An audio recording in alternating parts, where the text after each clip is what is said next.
budget together. However, Monday, I got my marching orders, I guess you can just go through it, is that we have got to have the 2006 budget recommendations to the Appropriations Committee put together this weekend, which put us on a short leash that we were not expecting. So if you don't mind, if you will just address the 2006, if there's anything in 2007 that you want to highlight, we're going to do, as much as I don't like doing them again, we're going to have to do them again to give you a fair opportunity in 2007, on the 2007 budget, to really be fair to the committee, fair to your agency, and so I apologize for that. We were told initially the first week of the session that we would have basically 10 more days for this. I will tell you what the schedule as far as the budget, the anticipated schedule for the budget is Wednesday, Tuesday basically the House recommendation to the budget to the Appropriations Committee will be out on Tuesday. Will be taken up on Wednesday, out of in rules on Thursday, and on the House floor on Friday to vote on. So that's a week from this Friday. So that is the anticipated schedule to cross over to the Senate on Friday. That would be, I think, like February the 3rd or 4th, something like that. So if any of you have any questions on that, we'll try to answer them. Is there anybody in the audience that needs to go first out of order to make another meeting? We'll try to take care of you if it is. And I'll be glad to try to take care of anybody that's got a conflict that needs to be out there. As you know, we authority I have public sector meeting. I know you do, and along with that is Representative Chambers, and that's why I hate to lose those people. Is there anybody you'd like to hear from before you leave? Post. Well, we start at the bottom and go up. It doesn't matter. If Post is prepared, if somebody has, hey, I'll put it to you this way, anybody in the audience wants to object, you can. You're not going to hurt my feelings. Glad to see you. Thank you, Mr. Chairman, members of the committee. Firstly, my presentation will be rather brief, but I want to thank this committee and the General Assembly. Last year in our FY06, you added money to add another investigator to our investigative staff at Post, primarily because of the case backlog that was building up to, we were 7 or 8 months behind in those caseloads, and with the number of law enforcement officers increasing substantially across the state, it was growing faster than our staff and our ability to properly investigate those cases and get them to Post Counsel for due process hearings.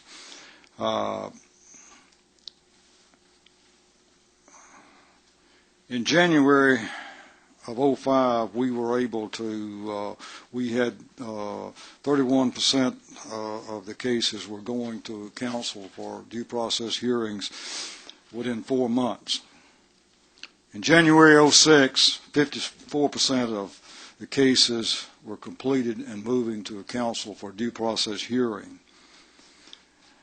Currently, we only have 52 cases that are over a year old. We opened 660 cases so far this year, and we currently have 436 open cases. Now, the significance of what I've been talking about is this. When allegations of improper conduct or misconduct are made against a law enforcement officer in this state, if there's probable cause, an investigation begins.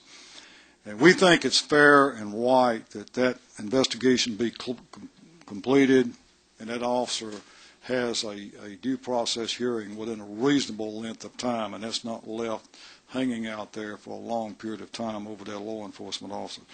If the case should be moved in a timely manner, it should be the council should have an opportunity to make a decision if sanctions are necessary, or in some cases clear that officer.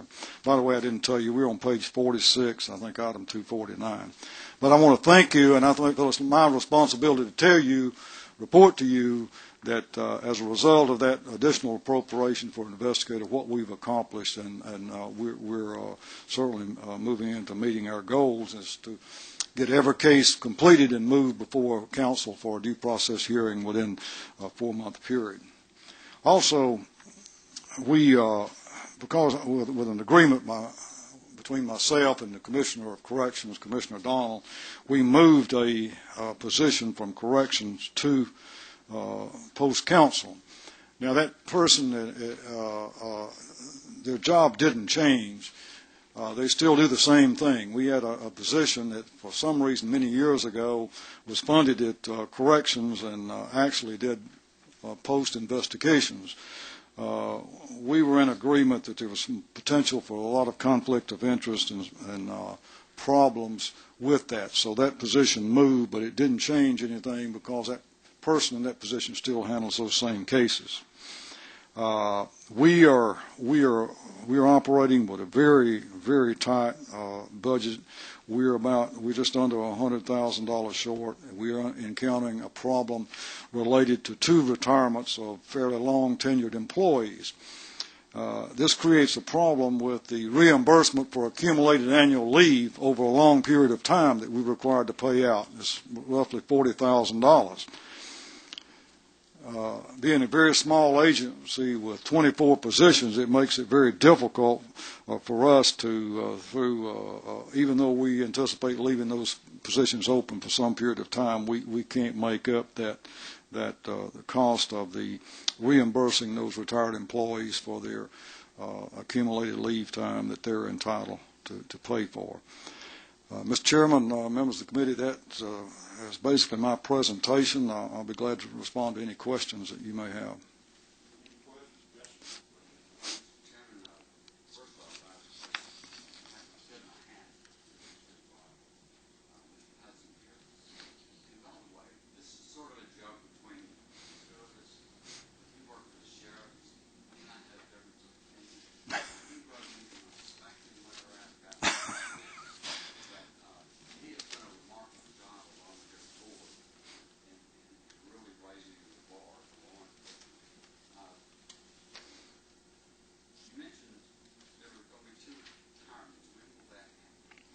One occurred already this month, and the other will occur early February when those people will actually leave their employment.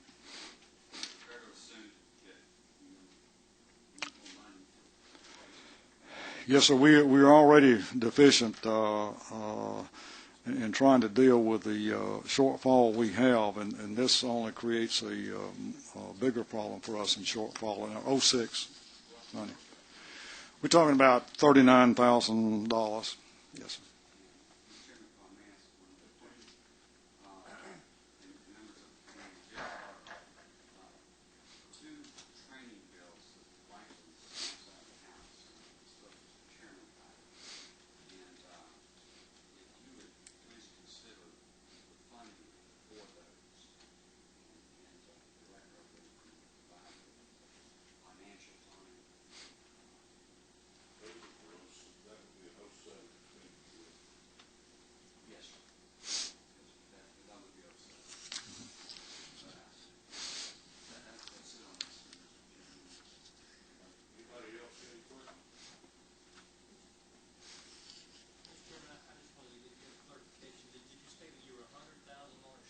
We were already, before this, we've got about almost $100,000 shortfall that we've got to try to make up somewhere, and then this $40,000 for the reimbursement for accumulated leave time that they're entitled.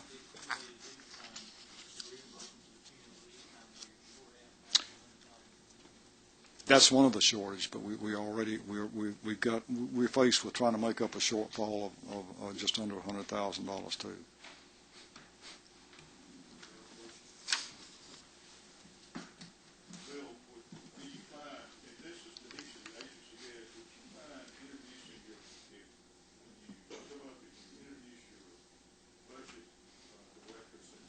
Yeah. People have changed since the last year, and also, if you don't mind, at some point getting back to us a card with your budget director, where if anybody has a question, Mhm. you can call their budget director.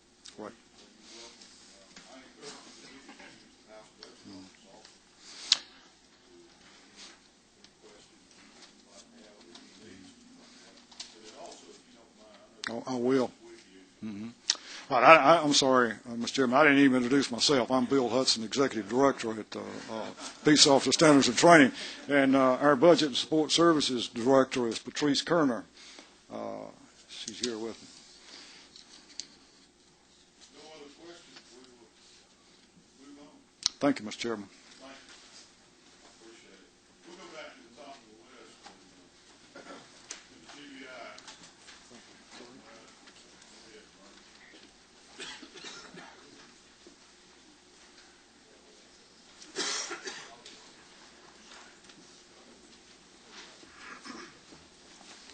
Mr. Chairman, members of the committee, I see many great supporters of law enforcement here. I'm Vernon Keenan, the director of the Georgia Bureau of Investigation, and I think I'll be talking from page 38 on the tracking sheet as it relates to the GBI budget. But actually, in the supplemental budget 06, our main item here is to replace a boarder at GBI headquarters for $100,000. Our headquarters facility was built in 1985, and over the last few years we've had to go through some repairs, which are normal for a building that age. GBI headquarters operates 24/7. And our headquarters houses not only the command staff and administrative section, but also a large part of the GBI crime lab system for the state. And that is, we also, of course, all the agencies are asking for the increase in adjustment to the workman's compensation premiums, which are necessary by been a new increase in those charges levied against all the state agencies. Well, I got some stuff, and we have some items in FY07, but.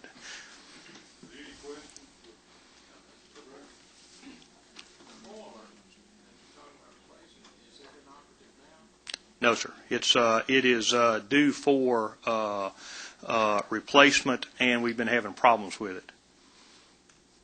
This originally had been, we had proposed putting it in a bond issuance, but the governor came back and said he wanted to put it in the supplemental. Any questions? I've got one for you about that, if you don't mind. Is there any reason not to put it in the bond package? I think that the way it was explained to me, it was such a small amount that they wanted to, and yes, sir, and the funds were available in supplemental. If we need some money, you wouldn't mind putting the bond in, would you? Sir, I'd hate for the men and women to work in the cold and. I know you. Oh, sir, whatever, sir. All we need is the boiler. No, sir. And I don't care where the funding comes from for the new agents we need in FY07 either.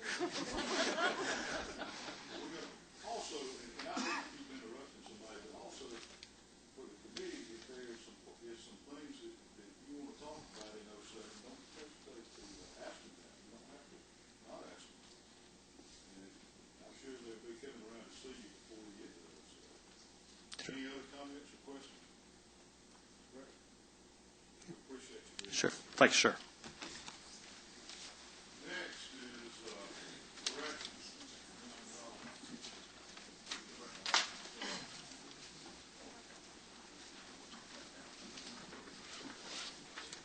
Representative Powell. I missed those tickets for the PGA this year. I think somebody else.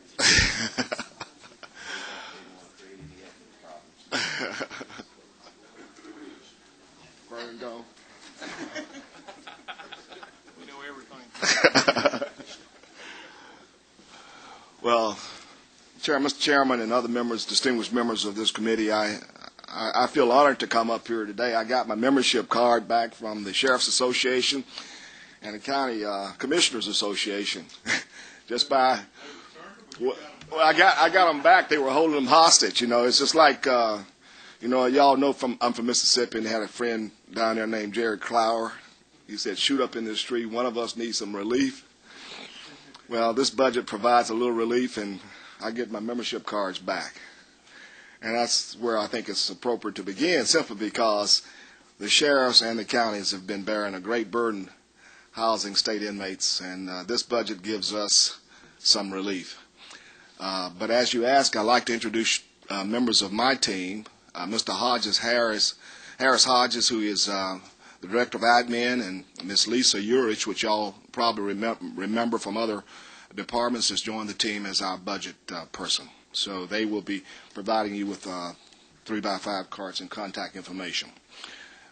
Before I get started, one of the unique idiosyncrasies of our budget is that we have over 81 different sub-programs, I think about 17 different programs.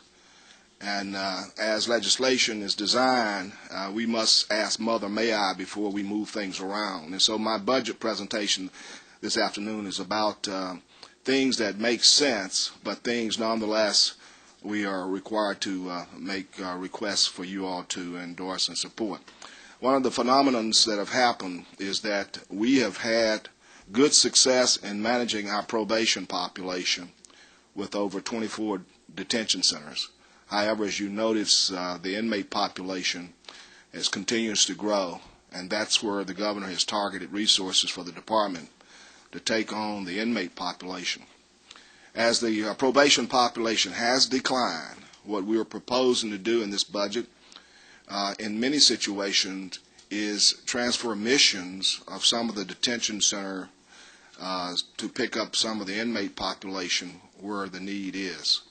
As we speak today, we are hovering around 0% probationers in county jails that have paper and need us to come pick them up.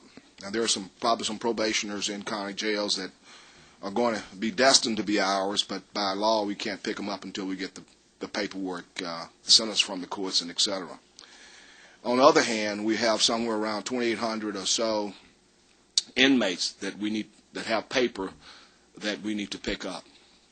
And then finally, we have about 4,700 people we think are destined to join us in the future as soon as the sentencing process is done.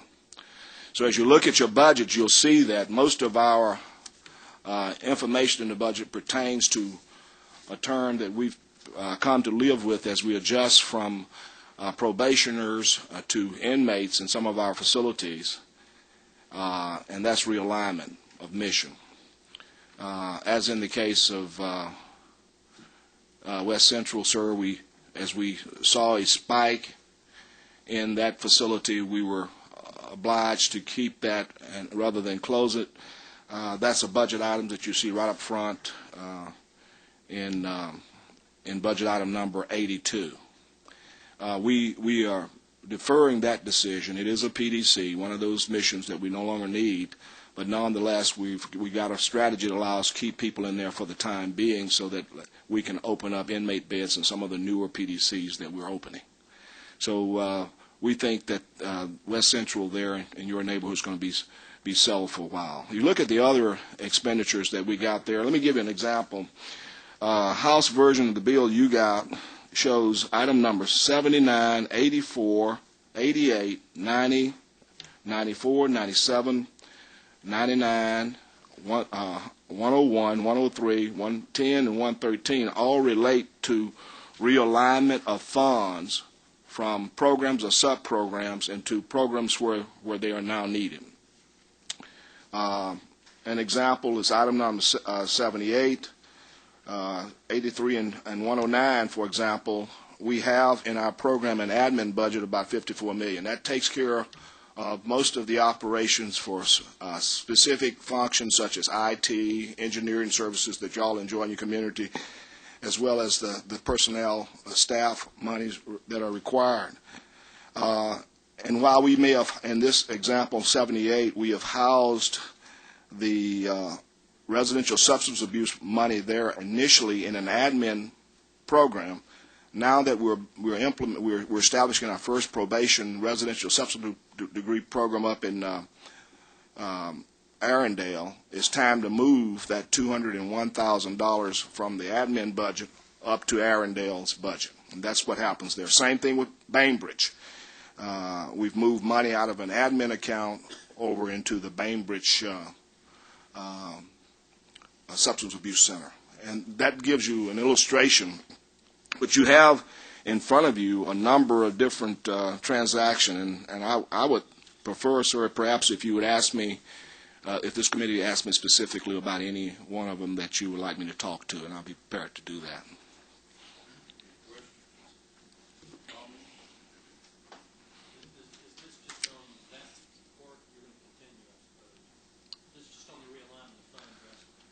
Yes, I think that any question, Representative Bernard, would be okay at this point. I mean, all these budget items are important to us.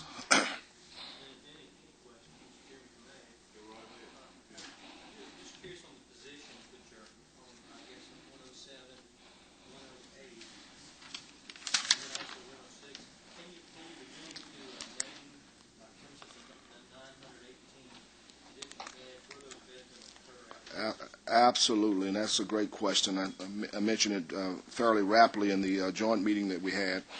But we know that this budget will allow us to open Turner, PDC, and Turner County as a unit of a state prison that will house inmates there. In all circumstances, we're using these to house inmates. So Turner, Appleton, Wilkes, and Lamar.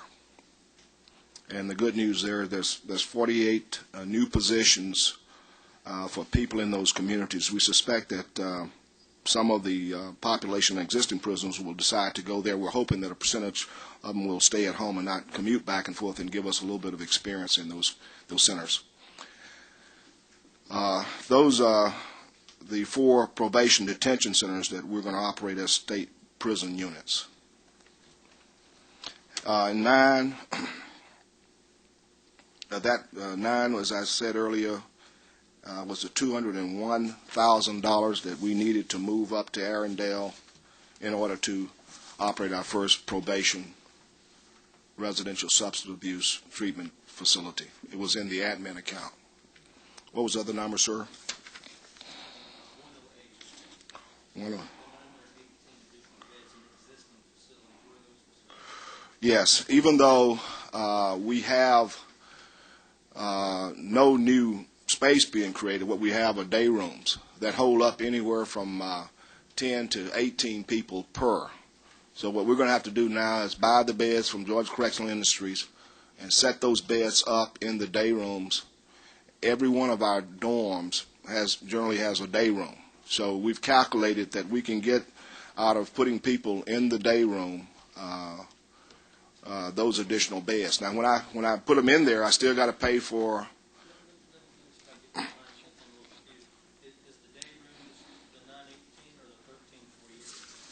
Okay.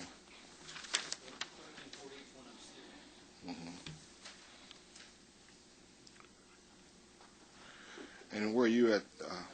Page 24. Where you say you're providing 1,348 temporary beds. Are those the day spaces, or the 918 additional beds the day spaces? Okay.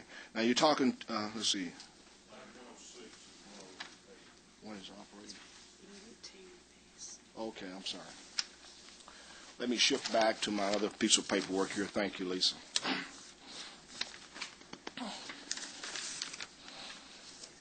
Okay. Let me break it down for you. The 918 breaks down this way. Additional beds at Jackson Diagnostic of 178, at Lee Arendelle of 248, of Burris 300, of the High Max at Jackson Diagnostic of 192. That takes care of that number. That gives you the 118. And the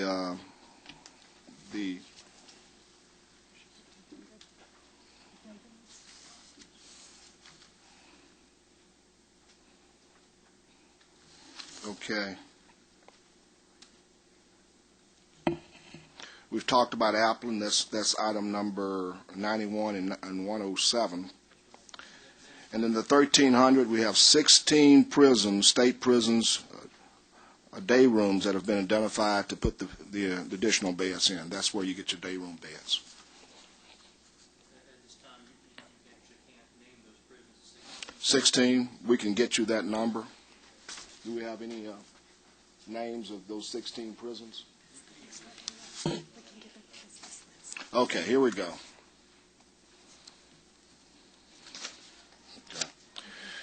Okay, we're getting Augusta State Medical Prison and Augusta get an additional 212 beds. Jackson Diagnostic, 52. These are day room beds. Jackson Diagnostic permanent beds that were 126. Pulaski, 100. Smith is getting 36. And I will make this available to this document available to the committee, if you like. Macon, 50. Hancock, 100. Ware, 48, Baldwin 280, Calhoun 100, Wilcox 54, Phillips 32, Johnson 100, Rutledge 20, Washington 100, Dooley 36, Lee State Prison 24, and Coastal 56. It gives you a grand total of 1,348. Why don't I do this for you? I'm sure we have other copies.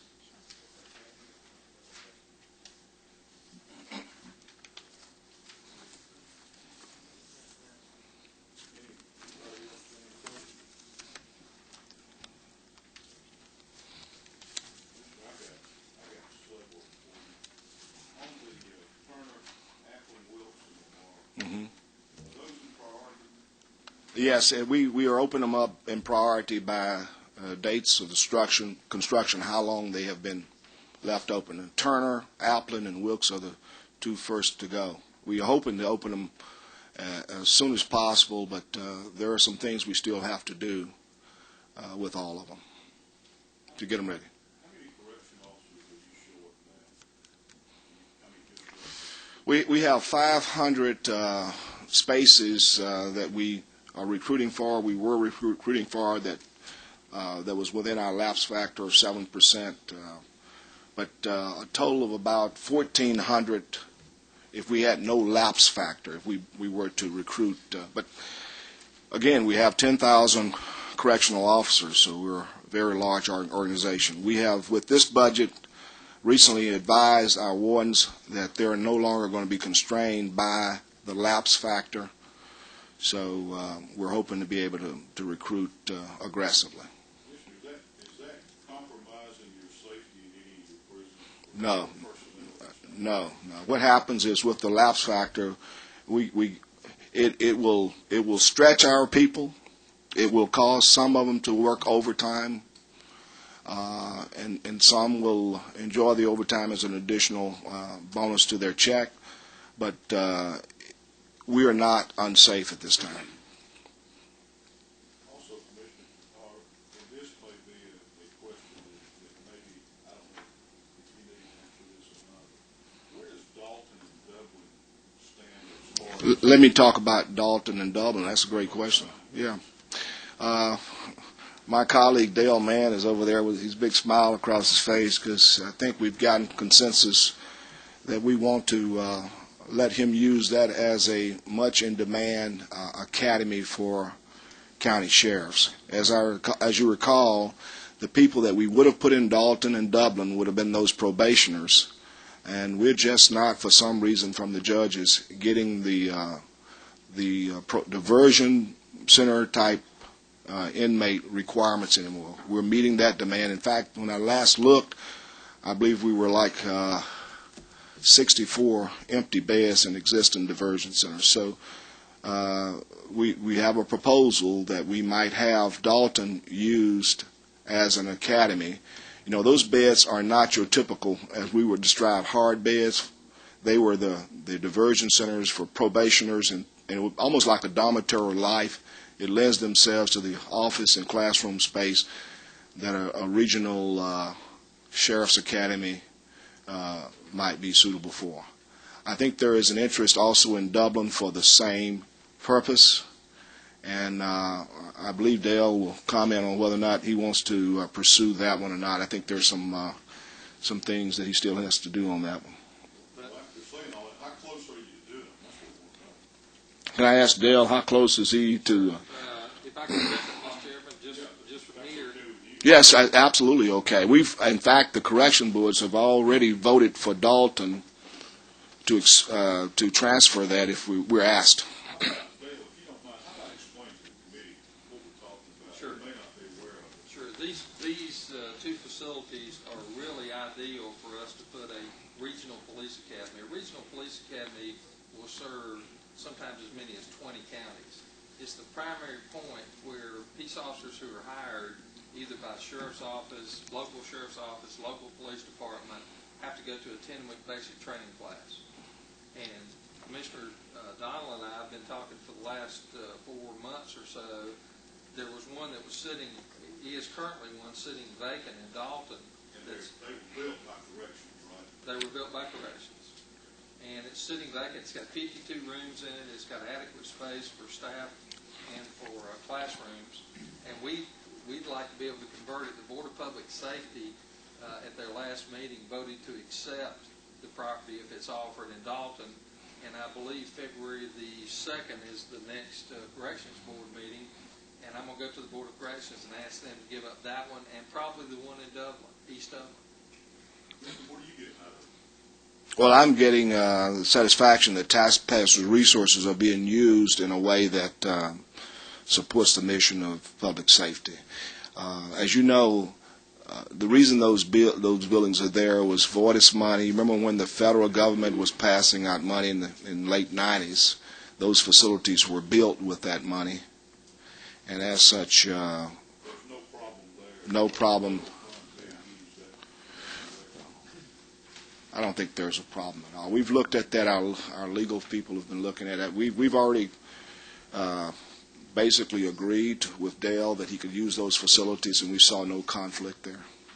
And Mr. Chairman, the last comment is that we'll go to the State Properties Commission, which the governor's the chair, and we'll complete that, assuming the State Properties Commission does not have a problem.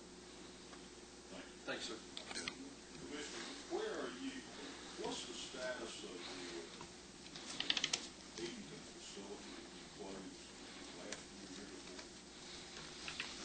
Is that still in your inventory, or has that been turned over to the Are you talking about Putman of Putman? Putman represents a unique challenge to us in that it has a very high cost to operate. When you begin to look at facilities, if you get one around 100 or so, the cost per inmate and putting staff in there, it just doesn't suggest that we should open that. But what do you, I understand, Bill, and I know the company. Sure. What's your short-term, long-term plan for that facility? I mean, you're having to maintain it. I mean, you got it in inventory now. We have it in inventory, but we have, That's actually been transferred back to the county last year. okay, I stand corrected. My assistant commissioner advises me that we've transferred that back to the county last year. It's already been transferred? Already been transferred back to the county. Okay, so it's in, that's what and that go through the Properties Commission? So it's been transferred back. Anything else? I have one other one. I mean, I hate to keep asking questions. Go ahead and I'll come back to that. Commissioner, on the, item 95, we knew last year the budget was passed that y'all were being shorted on health services. And noted through the media this past year that y'all had some problems over there in health services as far as management. Some of the directors, one or two, I'm not sure how many that have come and gone since then. Give us a little update on the status of health services, that. Sure. And some of the media this year is talking about the hepatitis problem in the state facility. Sure. Well, we're not indifferent than any other large agencies. We've been put upon by the aging population, new treatment regimens, the cost of medicine, the chronically ill, hepatitis and HIV have been factors that have influenced several different populations like this. But the bottom line is we've looked at this and we've made a decision that much as we have in society, we have to change our processes. And what we've done in our department is begin that move to change processes. We find that there will be no change in the constitutional level of health care that we will give to prisoners. But we are, in some cases, in the one that you're talking about, consciously reducing our staff requirements. In one example, we had a staff of 26 folks inside my operation central office monitoring the health care processes. We also had a staff at Medical College of Georgia. We also had a staff at GCHC. We had a staff at MHM, all who were our contract partners, basically doing the same thing. As a cost-cutting measure, I've cut that staff in half. As people have left, some have been encouraged to leave as a cost-cutting measure. But we have hired a world-class medical director. She is board certified in 2 different states, but more importantly, she has a managed care background, and that's the direction we want to take to the department. For example, as we look at our department, we found that the pharmacy in South Carolina, there is only one pharmacy. We have 15 pharmacists, and this is all about processes. They have 7 pharmacists and pharmacist tech. We have 75. We have 31 different locations where we're doing mental health medicine. Mississippi has 3. We have 33 psychiatrists. South Carolina has 3.5. What I'm suggesting is that the enlightened direction we want to take the department in terms of managed care is to reorganize and look at the operation of the medical department along functional lines. And that is, we should consolidate some of our options where necessary. For the last 3 years, we've had to do a furlough. We've had to do a hiring freeze, all on the backs of other staff, simply because we've always come up short on the medical budget. So what we're trying to do is consolidate and realign. We're looking with a broad vision to the future. Managed care, I mentioned the other day that some of the consultations, to me, from a pragmatic standpoint, can be done other ways or not done at all. We're using more telemedicine, over $1 million, $500,000 this past year, $1 million we are estimating in the coming year we're going to save in cost avoidance. But if you just consolidate pharmacies, as South Carolina has, and we have a process to do that. We're going to go to the plan is to go to 15, 12, 10, and eventually gets down to 6 over the next year. You can see that we can cut our costs and operating costs. You and I, for example, at least I can order my medicine online, and it comes to me the next day. There are all types of IT capabilities. The generic drugs, as an example, we're going to save resources by buying generic drugs. For some reason, we weren't exploiting all of the generic drugs out there. We're looking at a broader vision in the Milledgeville area, which we want to talk to Milledgeville about because it is geographically centered right now. We're having to drive from different directions all across the state to get to ASMP. We're hoping at some point we may have some improved capability in Mill, Georgia, that will cut down on the cost of moving people around in the system. So, through a combination of regionalizing pharmacies, to using more generic drugs, to consolidating some of the mental health, to getting control of the utilization management process, to telemedicine and stop being redundant in staff, and me setting the example. As I said to you all previously in the combined committee meeting, we have 82 positions in the central office that are not filled. And you can see how we went from 26 positions in the medical staff going down to 13, how we've saved taxpayers' money. It is a very logical process to me, and it's being led by a medical professional who has great deal of experience in managing this type of process. Yes, sir. Could you give a little bit of an idea, and I appreciate what you're saying, because I remember the year before last, we tried to make some suggestions to the department that, John Boyle, what's the company you folks represent? No, I'm talking about the private prison. CCA had a program a couple of years ago, and we Sure. were talking about that at that time, the way they were doing the drug disbursement. Yeah. What we Is this something that I can envision? Yes. Actually, when we looked at ourselves from a medical standpoint, and even in the management of prisons, we probably have not exploited all the best practices that some of our private prisons are doing. Greater utilization of the generic drugs, as an example, the distribution of drugs, as an example.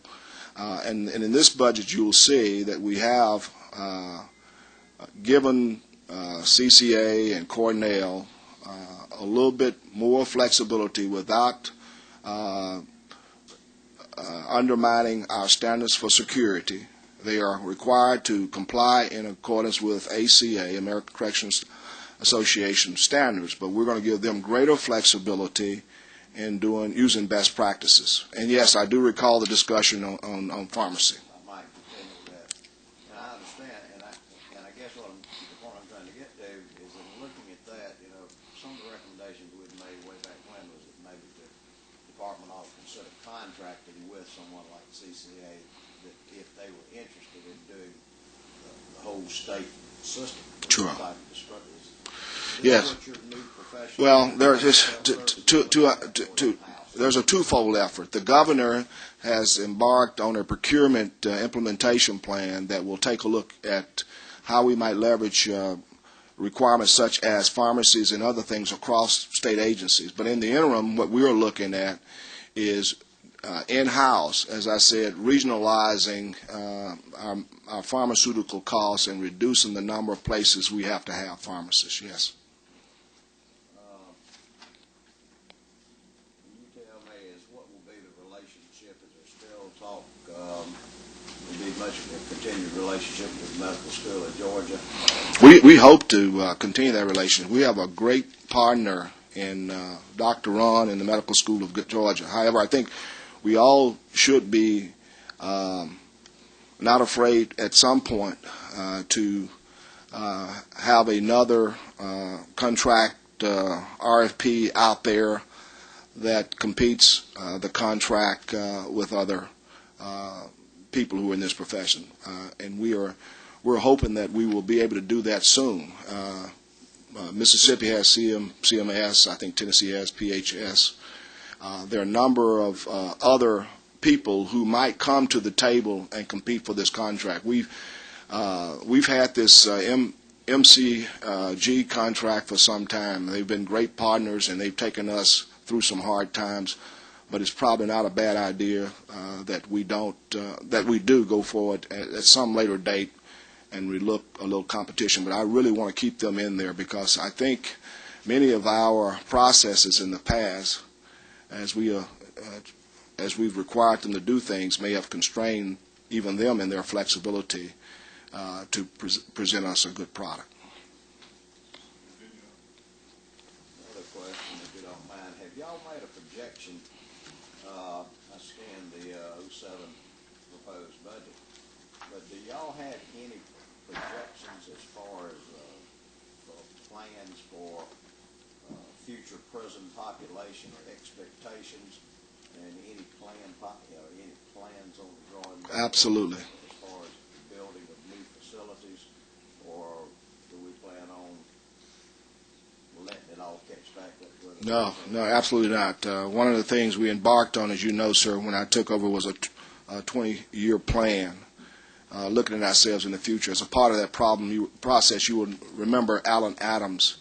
He's now on my staff as a strategic planner. He's engaged, even today as we speak, with the Rosser Corporation, who was selected in a competitive process as our long-range strategic planner, and they have a process that is ongoing involving everybody in Department of Corrections and other stakeholders in designing the prison requirements of the future.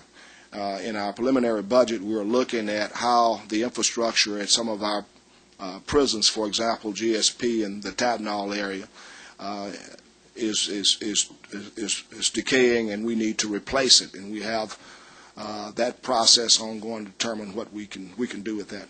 Additionally, we've had several private prisons have talked to us about their ability, and I'm glad you asked this question. It's something we will talk about later, perhaps. Their ability to build prisons for us without a bond package, but for the cost of what we're operating right now. And so that's extremely interesting to us, and as we try to minimize impact on resources in the future. But yes, we have a vision to, for example, build what we describe as hub facilities in the Millersville area, where we have 5 state prisons, 4 of which is on the campus of those Central State, and some of it is people intensive in that it was dormitories, and dormitories don't necessarily make great places to secure inmates. And then the GSP facility there in L&M building probably is a tough place to have our not only inmates but our staff work in. And so there was a hub facility we're looking at for the Tatnall, and a couple of hub facilities for the large density of overworked facilities that are in the Baldwin County area. So yes, strategic planning is ongoing. Alan Adams and the Rosser Corporation are the leads, and we are having all stakeholders involved in that process to define what our requirements are for the future and ensure that the prisons we build are technically and IT as efficient as possible. The two facilities that were previously mentioned, Dolphin and East Dublin, Mm-hmm. how many bed spaces were those? Those are built for PDC? Diversion centers. And you remember the diversion center concept. I believe they were 100-bed facilities, soft beds as you recall. They're dormitory-type environments where in the past they were old restitution centers. The judges would put them in there and require them to work and pay back their restitution and let them out after that. But that that type of facility, we have several of those. As I said, it's not in high demand. We have 64 empty beds to fill our needs today.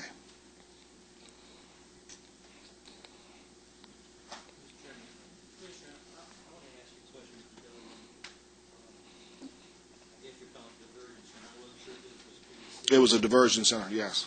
But there is also a PDC in the vicinity of Dublin. In the vicinity of Dublin, in Caldwell, I think PDC is what it's called. Yeah, and what I was curious about, it's currently open. It has an inmate population. Yes, yes.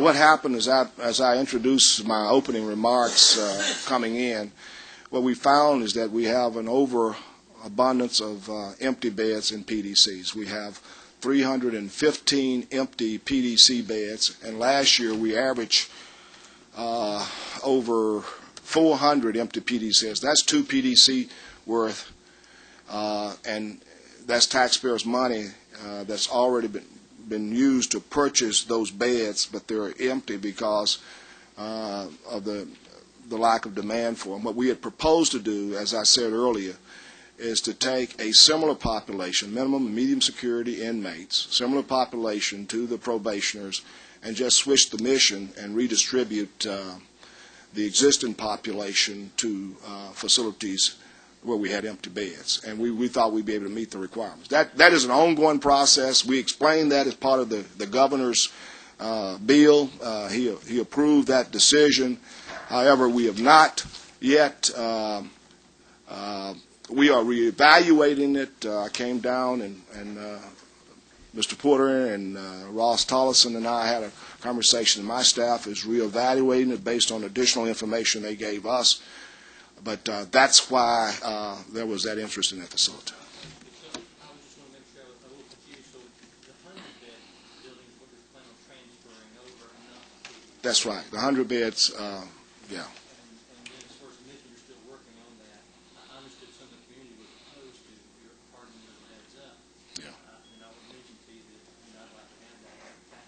You like to move that mission to Tadnall? If they're really terribly opposed to it. Okay.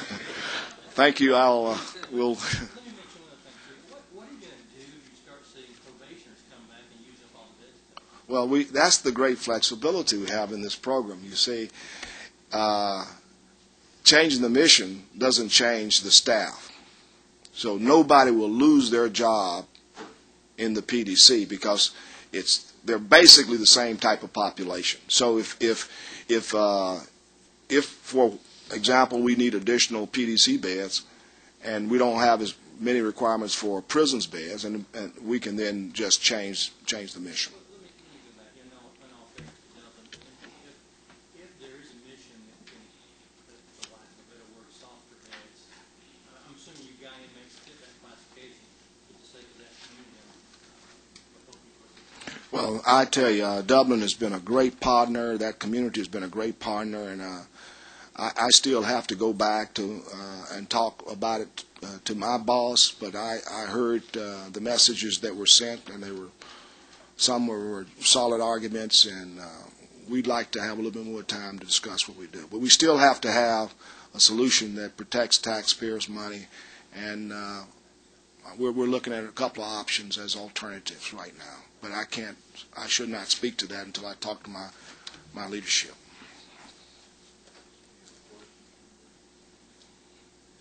I got one more. How many facilities does this leave not funded and open that you have constructed? You got Stewart there. Stewart doesn't belong to us.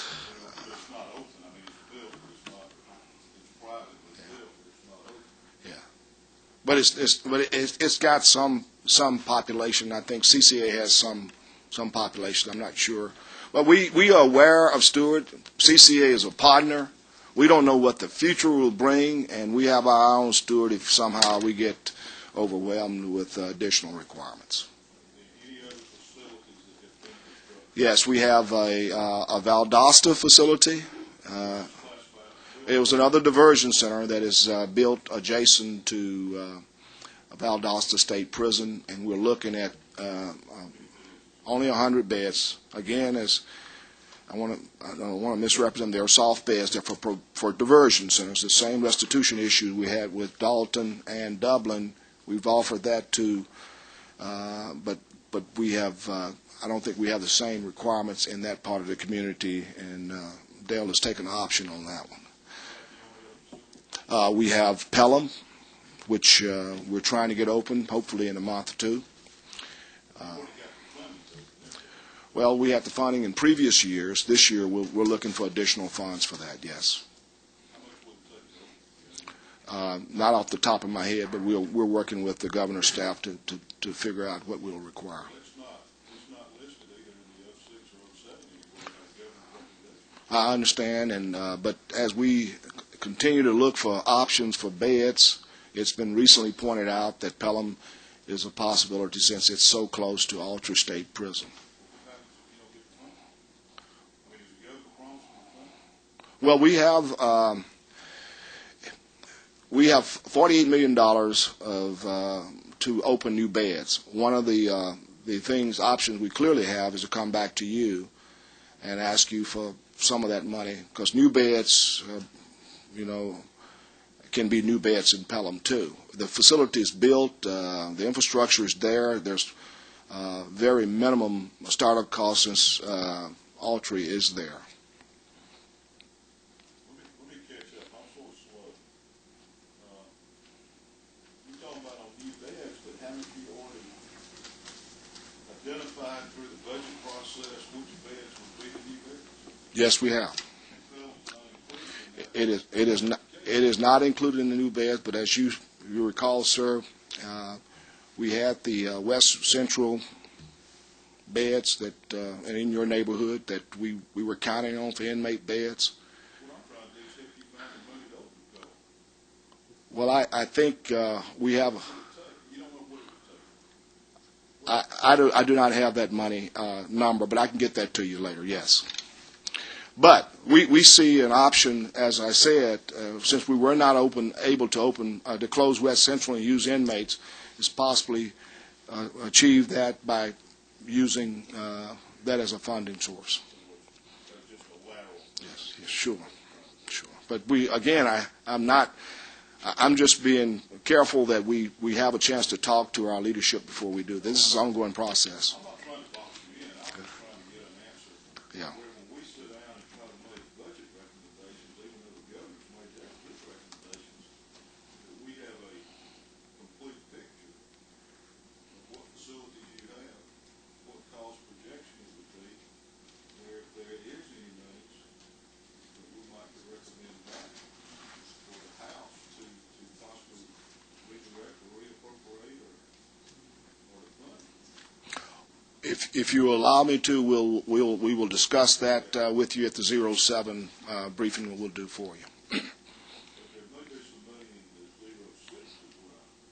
Yeah. I was in. Sure. Thank you. Any other questions? I have a problem with Go ahead.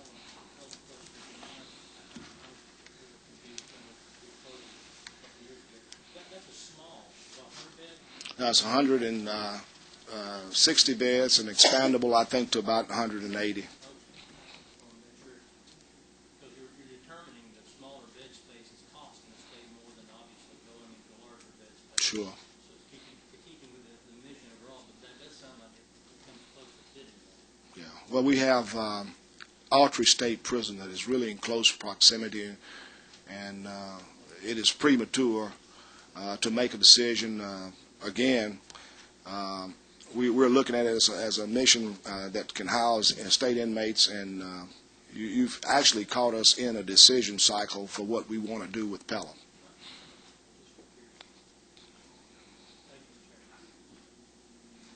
Any other? Thank you. All right. Thank you. We'll be back to that.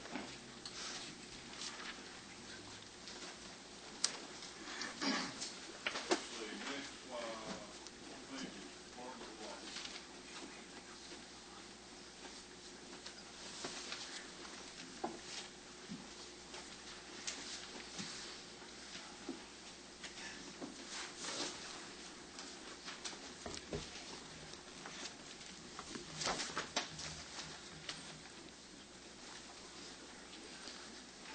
Welcome, former colleague.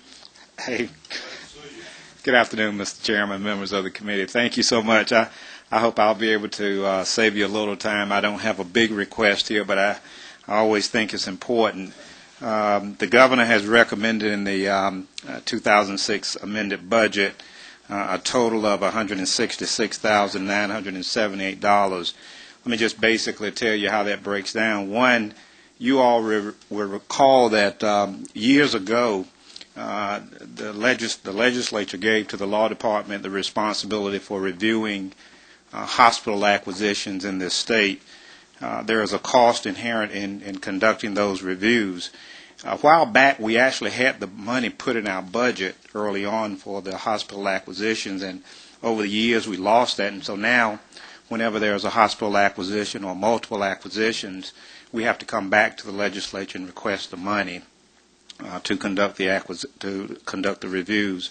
So the basic amount of this money, $160,676,000, is simply for hospital acquisitions. We had two that really already taken place in Greene County and Murray Medical.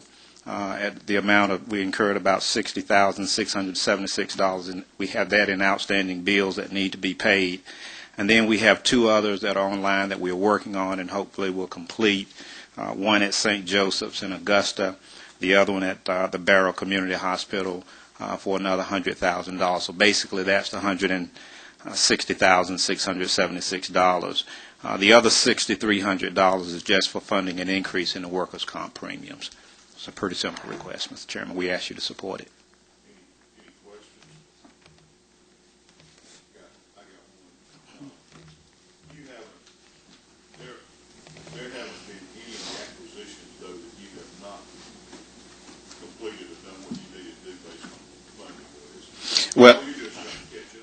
we're trying to catch up, but we're actually working to complete the one in Barrow now. We've actually gone ahead. We've set the hearing date, but we haven't completed the hearing yet. Would you mind explaining to the committee, because I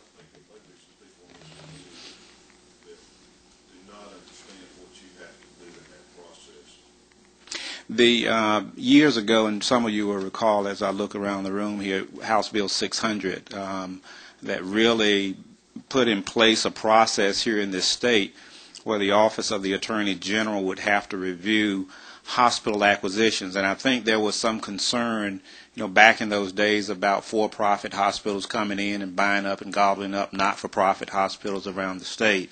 And so there was a process put in place so that the Attorney General would have to review those acquisitions to make sure that we didn't lose the charitable purpose of those not-for-profit hospitals as they were being acquired either by a for-profit or a not-for-profit hospital. That responsibility was given to the Office of the Attorney General. There's a cost inherent in reviewing it, primarily the valuation process. We have to make sure that the acquisition cost of the hospital is appropriate. And so we actually engage a public hearing in the Office of the Attorney General. We hire experts to do the valuation process for us in these acquisitions. We give the communities time to come in and provide their input, and then ultimately we make a decision as to whether or not it's an appropriate acquisition. It's worked fine, but we know that there are costs inherent in it, and that's why we keep coming back to you now. Since we don't have that money in the budget anymore, we have to come back to you and get the money to reimburse for it. We've always reimbursed. And you've always... It's not been a problem. No, sir. That's not been a problem. To the committee members and to the Attorney General, I just experienced, I had one of those hospitals that just went through this, Tapcog in Royston and Hart County. They own the Barra Community Hospital. And in the days when House Bill 600 was passed, there was a panic at that time that seemed to ripple through the Capitol because the for-profits, it was rumored that they were going to try to be taking over all of the not-for-profits. Well, the demise of the healthcare delivery system and the profitability of hospitals has pretty well taken that out of the picture now. Whether the provisions of 600 is needed now or not, I don't know. But I do want to compliment the Attorney General and his staff because my hospital is a personal note for this committee. They own this hospital and had lost several millions of dollars, as so many of the small rural hospitals are doing.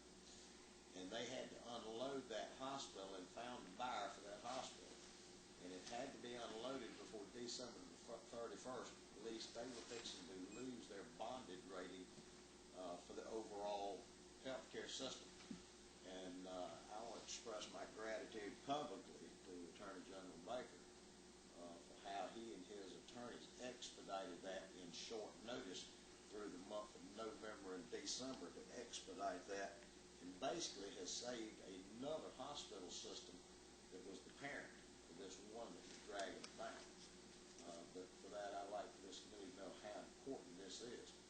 The funding formula, as y'all might remember or may not remember, the funding formula for this is that those hospitals that are in critical care has got to pay a $50,000 fee, processing fee. And the Attorney General, one of the problems that we were concerned over at the time was that his budget did not have that money to cover it. So it was basically on a wish and promise that they took on this to do. But one of the things this committee should look at, and I would urge you to do so, one is to look whether 600 is still a needed bill or whether it needs to be critiqued. And if it is, then this funding formula, when these hospitals that are petitioning, that somehow that money can be expedited or dedicated or designated somehow to the AG's office so they can hire the experts to provide this testimony, because this is a short, with the hospital situation, it's a short notice. Some of these folks have to unload and get out of it. And we've literally got bills out there that need to be paid. We're waiting on the money, so your help would be much appreciated. What's your comment on House Bill 600 as far as the viability of it? I think the purpose, the original purpose of House Bill 600 is still a viable purpose here in this state. As I stated earlier, the whole idea was to make sure as these acquisitions were taking place around Georgia that we didn't lose the charitable purpose of these not-for-profit hospitals. It was a viable purpose then, and it's a viable purpose today. And we don't have any say-so over a private sale of a private hospital. That's something that we don't need to be involved in. But for these public hospitals, I think we do need to maintain some degree of oversight there. Do you wish to comment, are there any questions about that? Do you wish to comment about your staffing problem, or do you want to wait and leave that up to us? Whatever the chairman's desire is there, it's not a... Let me tell you what I have done. I've asked council research, and I have passed out, and I'll be glad to provide you with a copy of all of the attorneys in the different agencies in the state, and what state agencies are employing them, what their titles are, and salary and so forth. And I have passed this out to the members today to look at, and if it's all right with you, I'll give you one.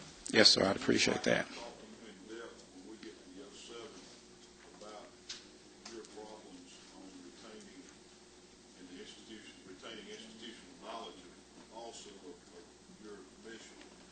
Thank you, Mr. Chairman. And I'll get you one of these to look at, which you can comment on if that's okay with you. Yes, sir, Mr. Chairman, that would be fine. I'd love to talk about that topic. Any other questions?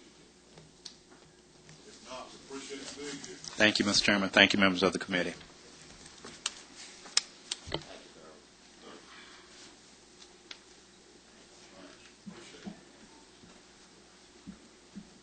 Next, Parks and Parole. Next.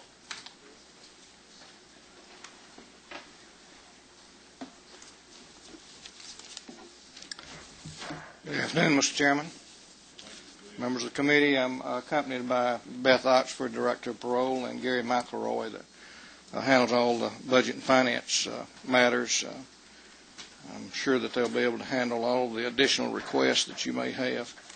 And I was here for Commissioner Donald's presentation, and I'm not here to lobby for his budget, but let me just make some remarks related to it.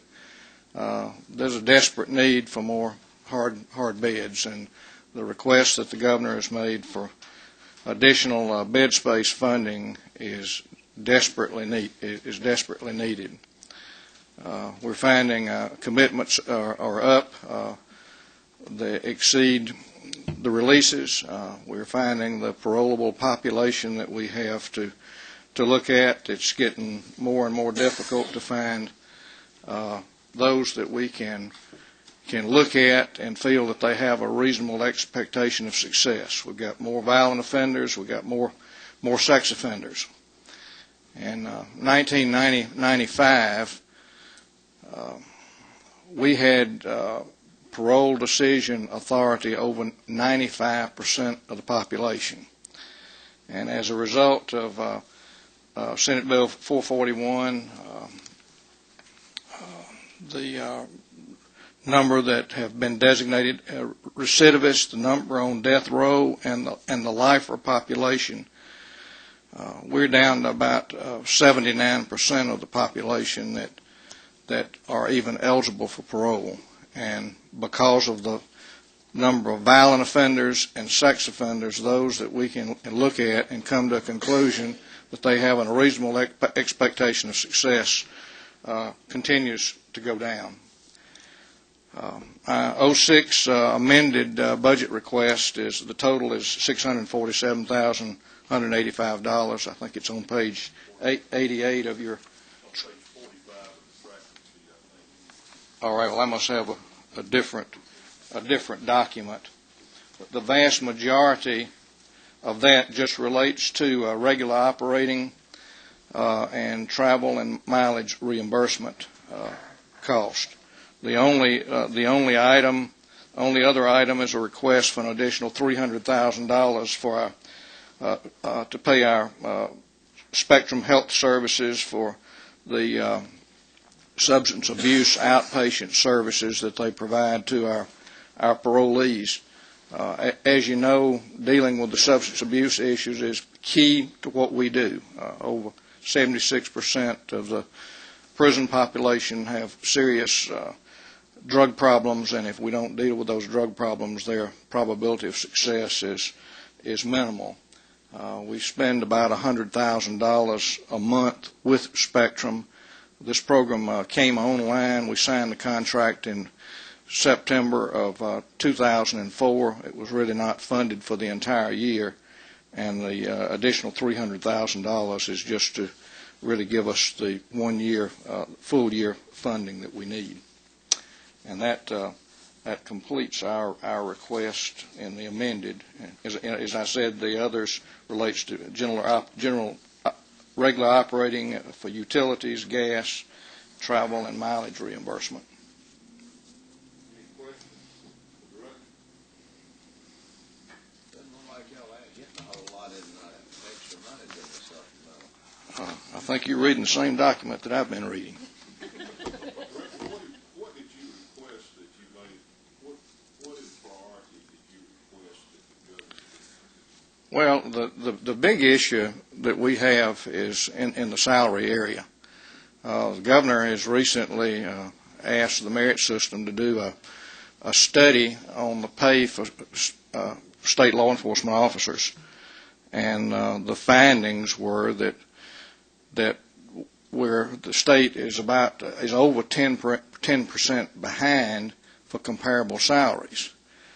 Now, and that's considering the salaries for GBI, the State Patrol, and the Parole Board, and our parole officers. Our parole officers' start salary is a little over $28,000. I think State Patrol's is about $32,000, and GBI is about $34,000.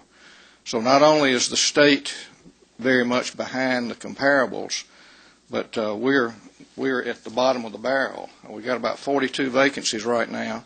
It's getting virtually impossible to find qualified applicants. We've had a turnover of we've had to hire 79 new officers this year because of the turnover, and the training cost for each of those new officers is about $21,000. To me, that is not good business to continue like we're going. Our officers have a very difficult job. They manage a very difficult population. Every offender that our officers deal with are convicted felons, and our officers made over 4,000 arrests last year, and they're knocked around a lot in the process, and it's just getting more and more difficult not only to find them and recruit them, but to keep them. A recent example, we sent out 100 notices from those that are on the merit system on the list for a position that we had in Athens. And out of that list, I think we had 10 responses. Only 5 showed up for an interview, and of that 5, only 1 met minimal qualifications. So the bottom line is, the future does not look good at all in terms of recruiting if something is not done, and is not done in a hurry. These men and women have very important jobs. They are key to public safety in this state. It's very difficult to make the decisions that we do with respect to who to parole, but those officers have the responsibility every day of dealing with those offenders, helping them transition back into the community and become law-abiding citizens. But from a public safety standpoint, more than that, to hold them responsible for their conditions of parole. All of our officers have 4-year college degrees, and it takes that kind of educational background to deal with the kind of myriad of problems that parolees have. But this is an area that's is really going to have to be addressed in the near future. We're going to be in big trouble. What does it cost you to get someone hired, trained, in place for, and at what point are you losing your employees? I mean, 2 years, 3 years, 4 years, is there a breaking point in there anywhere? Well, we're obviously losing those that don't have very much tenure, but we're losing them across the board. There's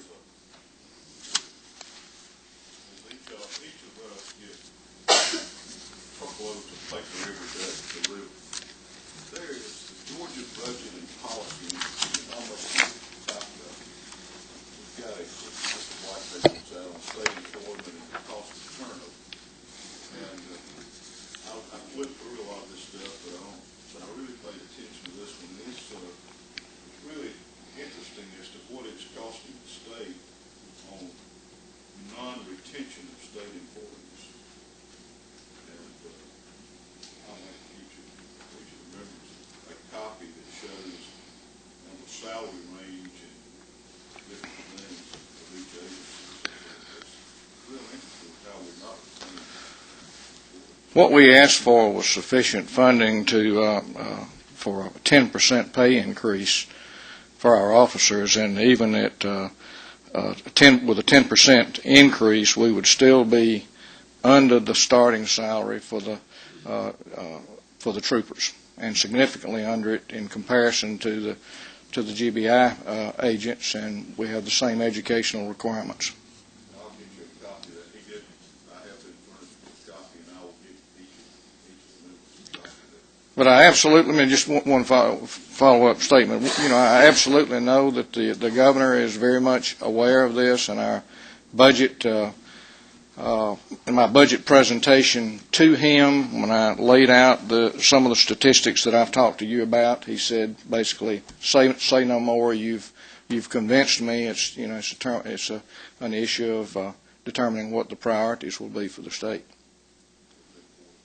Is the study that you had the same study that you were talking about earlier? Okay, can we get a copy of that as well for the members of the committee? I probably hear more than anything else right now from our parole, state troopers, our GBI agents of the turnover. I mean, this is when it starts reaching out in rural areas, because that's where your stability has been, in my opinion, because there haven't been that many options. But I'm hearing it throughout our area of the state of the turnover rate. For a long time, people had the stability of state employment because the benefits were great, the retirement was great, the salaries were competitive, and we've lost that, I think, and we're going to lose more folks if we don't respond to it. And whether it's in a percentage increase or whether we start leveling the salary schedules different, we're fixing to hit.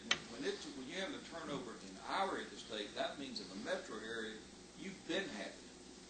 And, I mean, I probably hear that of as much as anything from everybody that relies on these agencies, much less the families of the employees that are working there. So we really do need to make this priority and how we decide. I talked about the danger elements of what our parole officers do, but one of the key things that they do is in the transition process. 49% of the parolees that we deal with had no job when they entered the prison system. And with the great work that our parole officers are doing, we have an 80% employment rate right now. And that's an 80% employment rate with a population that a very small percentage of them even have high school diplomas or GEDs. So they are doing a great job, and the job that they do has a direct relationship on public safety in this state, because every day that they are employed, their probability of reoffending goes down. I think it's about 1% a month. But if we can get a copy of that as well, we'll have both copies so we can start sharing that with our folks, and then as a committee, let's look at what we can do to help.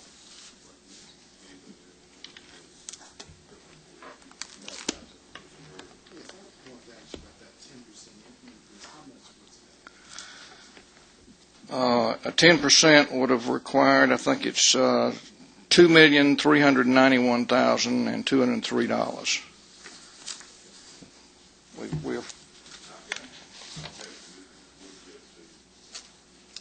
We are funded. I mean, we have 316 filled positions with 42 vacancies.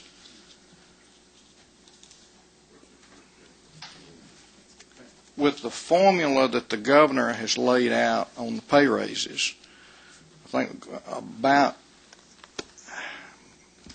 more than half of our folks are going to fall under that market midpoint that will qualify above the 2%. Above the 2%. But I mean, you know what the cost of living, the actual cost of living rate, cost have been, and know that what is being recommended is really going falling short of the need. But I realize the necessity to prioritize also. I understand you say that about half the manpower will probably fall under that 2% or that mid-level. Do you have the exact figure? The 316 parole officers, 248 will be under the market midpoint and So you eligible got 248 that will get 4%. above between 2 and 4%. So average is about 2.8%. But more than 2%. 248 of the 316. Average is 2 point what? Of 8. What's the number? 28, 230, 28.5. 28.5. I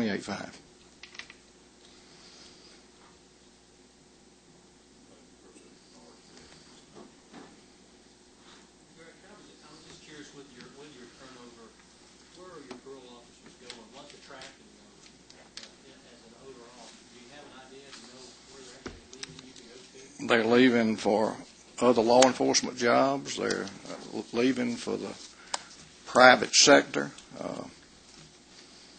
Beth, do you have the exact positions they've gone to? We do exit interviews on all of our employees, and I'm sorry I didn't prepare.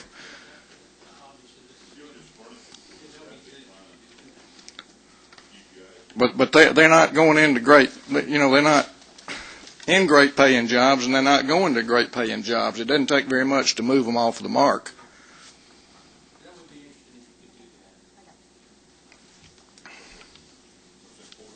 My question is very much along the same lines. For a long time, Hard Parole, State Patrol, GBI was the place for a woman. That was the career path for young people in law enforcement.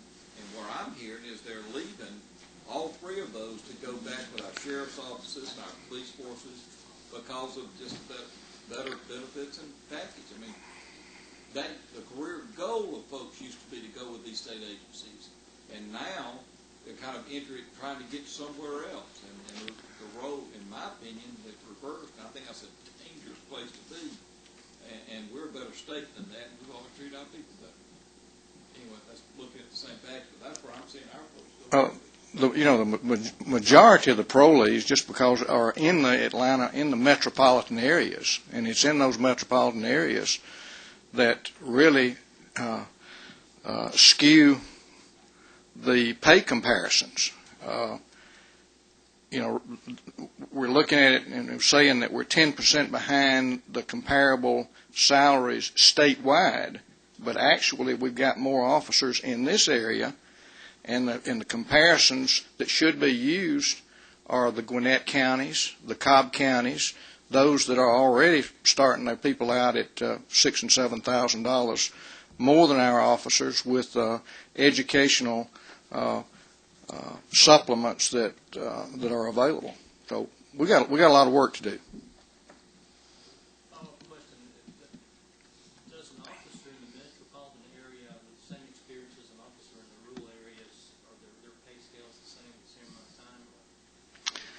No, we did have, I think it was a 5% or 10% pay supplement up until a couple of years ago, and during the times that we had to make all the budget cuts, that was an area that we had to make the cut in, and it was getting more and more difficult to do that in a fair and equitable manner, because the metropolitan area just continues to expand, and the cost of living in places like Savannah and Macon and Augusta and Albany, all of those areas, the cost of living is going up.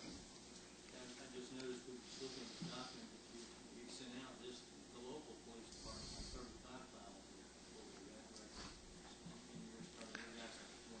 And most of those really go up fast. And a lot of our folks are going to, the state officers are going to federal jobs, and in 5 years they're making well over $75,000. Anybody else have any questions? Thank you. You'll get us that information. Thank you. You go back to the training center? Yes, sir. Thank you, sir.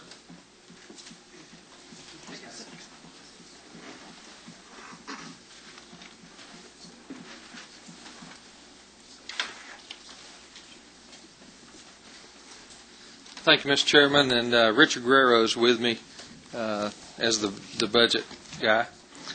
And the governor's recommended budget, I think, is on page 91 in your tracking book. You're on a different one, I'm sorry.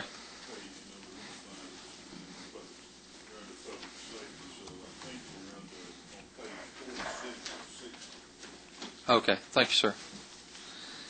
And basically, we have the increase in the governor's recommendation for workman's comp, and then we have increase in operating expense to upgrade burners, igniters, control panels at 8 regional burn buildings. And those are the 12 regional burn buildings. We're going to do it in 8, the 8 oldest ones. They're located throughout the state. Some of them came online at different times, and when they came online, the piping is different, the safety features are different, and it's a safety-related item more than anything else to get those done. And $75,000 is recommended, and I appreciate the governor putting that in 06. We actually asked for it in 07, but it is something we do need to go ahead and do if we can do it. Let me talk just for a second about something that Commissioner Donald has already brought up and you've already asked questions about.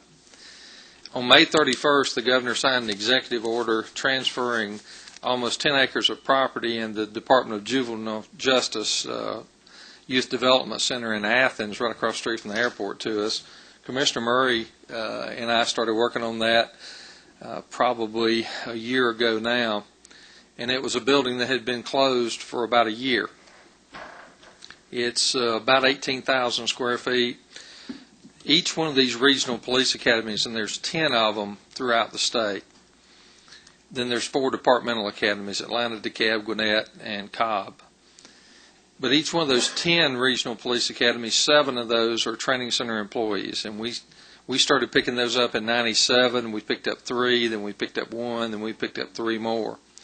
Other than the 3 academies here in the metro area, which is Clayton, Fulton, and North Central, which are just contract to us. I don't hire the academy director. I don't hire the staff. Really don't have anything to do with day-to-day operation. What we do is we try to control those as best we can between us and Post with putting in the contract. They have to follow all the Post rules and so forth. But on May 31st, the governor signed the executive order to transfer that property in Athens to us and almost 10 acres of land. This year, we would have been paying $72,000 a year lease to a private individual leasing an 11,000 square foot building over in Bogart near the Georgia Square Mall. Beginning in 1st of June, we went in and through sweat equity, we're pretty much the Habitat for Humanity agency in state government. I used folks that we have working at the training center, Paul McPipkin and others, in our physical plan. I actually diverted them from their duties 2 or 3 days a week, sent them to Athens, and we let only a handful of contracts. I think the last number is $54,000 is all we spent to go in and renovate that building. We took out walls to take 3 small classrooms, make 2 large classrooms. We converted a break area that was in there, so we ended up with 4 nice classrooms and office space in that building. Now, it's costing us a little bit more in utilities, not a lot, but we went again from 18,000 plus square feet, and we came from 11. That's turned into be a great facility for us. It's in a better place. If you get out on Lexington Highway in Athens, you don't have the traffic problems you have out in Bogart and so forth.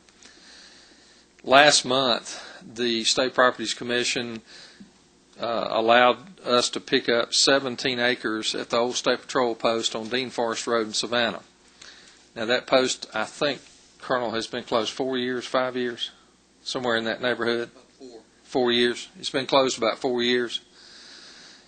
I sent folks down the first week in January. We've evaluated the patrol post building, and we're going to go in and gut it. It's freestanding. I've not asked for any more money to do this. Didn't ask for any more money to do the one in Athens. But it's going to probably take us 9 months or so, but we're going to renovate that building and move the Southeast Georgia Police Academy, which currently we rent space from Armstrong Atlantic over on their campus, and we pay about $77,000 a year as a lease to them. I intend to do the same thing in Savannah we did in Athens, is to get us a permanent home. The exciting thing for us is that in Savannah, we've got property that's just derelict. The neighbors complain about it. The weeds are grown up in it. We're going to turn that into something good. The most exciting part of that is we're going to combine police and fire training at the same place. There's a national incident management system that everybody, because of the presidential directive, is more excited about than they ever have been. We need to start police and fire training together from day one. We need to build that relationship, and that's what we intend to do. The facility in Dalton is about 20 miles north of where we currently are in Calhoun, Georgia. We're at Coosa Valley Tech, and we're renters there. And through no fault of their own, I had the conversation with President McDaniel before we moved in and told him of the not good history we had with the technical school in Macon. We were there about 20 years, and we ended up in 2 house trailers in the parking lot with no water connected to them. And we were able to work a deal with the Department of Agriculture, take the old Macon Seed and Feed building, and we converted it into an academy. We're in a little bit over halfway of a 10-year lease, $1 a year lease with them. That time's going to expire. If you take the facility in East Dublin, which is about 26,000 square feet, if we're able, and it's exactly the same floor plan as the one in Dalton, if we're able to take the facility in Dalton and the facility in East Dublin, we may have an opportunity here that we've never had before. These regional academies have grown up over 35 years with not a lot of money put into them. Basically, none of them owned a property. Nobody in the state other than the training center owns their own pistol range, which after 35 years is pretty much a shame. The facility in Dalton is about 10 acres, and the sheriff up there, Scott Chitwood, tells me that there's some land next door that the guy may give the state. He may give to us if we want it. Again, combining police and fire training together up there. My timing stinks because you're in the middle of when you need to know something about money. I'm in the middle of I don't even have the property yet. I think I can get it. I think it's going to work out. I've already talked to Rod Bolton at State Properties on both those 2 properties, and I think we're going to work it out, but my timing is going to stink to the point that State Property probably will not meet until you're gone.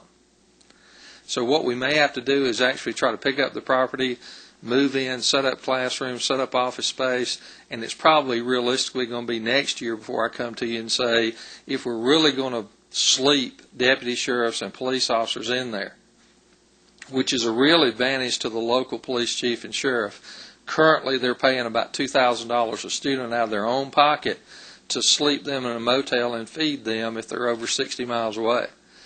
If we come up with live-in academies, which is what the State Patrol's had forever, what the GBI's had forever, if we come in with live-in academies, we can have more teaching time with students, and we can really mold a better product before we get them out of there. And I'm hoping the facility in Dalton and the facility in East Dublin will give us a chance to see if we can make that work. But I'm going to probably come back to you next year and ask you for the money to put in beds. Now, those rooms, now the commissioner might have been able to put 100 in there. I don't think I can put 100 police officers in there. Now, I guess diversion center folks are smaller than police officers are, but these are I've been to all 3 of those facilities, including the one in Valdosta. The rooms are very small. There's a bathroom in between with a shower and a toilet and a sink. And, for example, none of the doors have locks on them. So, I mean, there's some things we would have to do to get ready, but I really would appreciate your considerable support to get those properties transferred to us because they're just sitting there right now. And I think it's consistent with a new Georgia, and I think it's consistent with good common sense to put those properties to work. And I'd be glad to yield and answer any questions.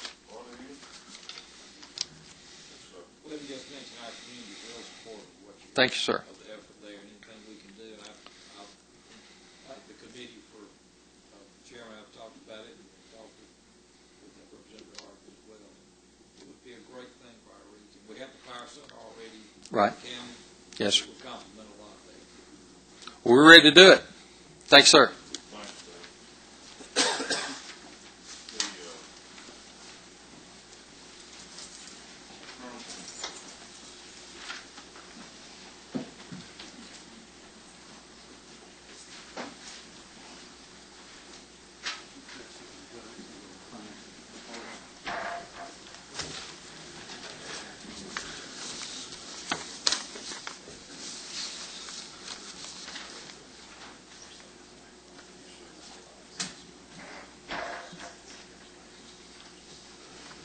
Want me to go forward?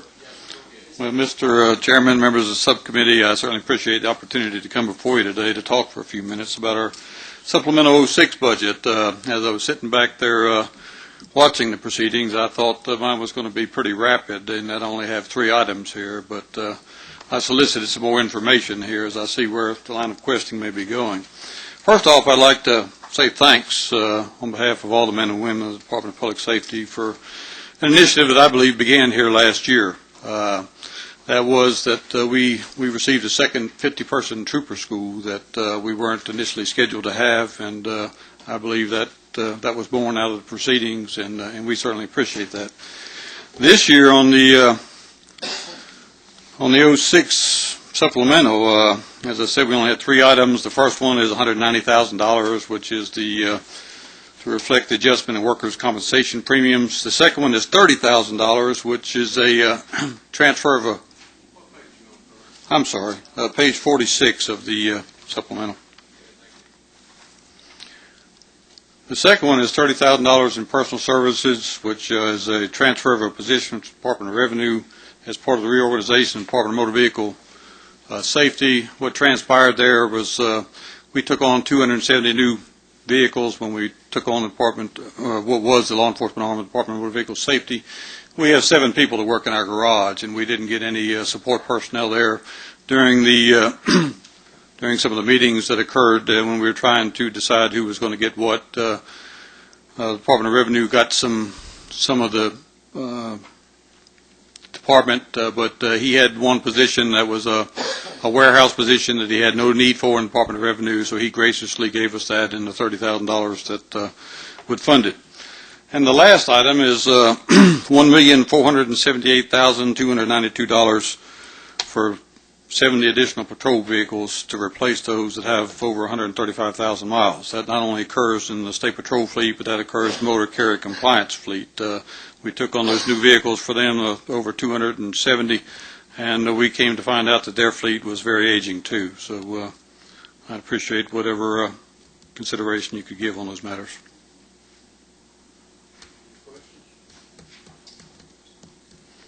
Mr. Powell. I'd like to ask a question. Sure. About the salary. Echo the train of thought that you've already heard.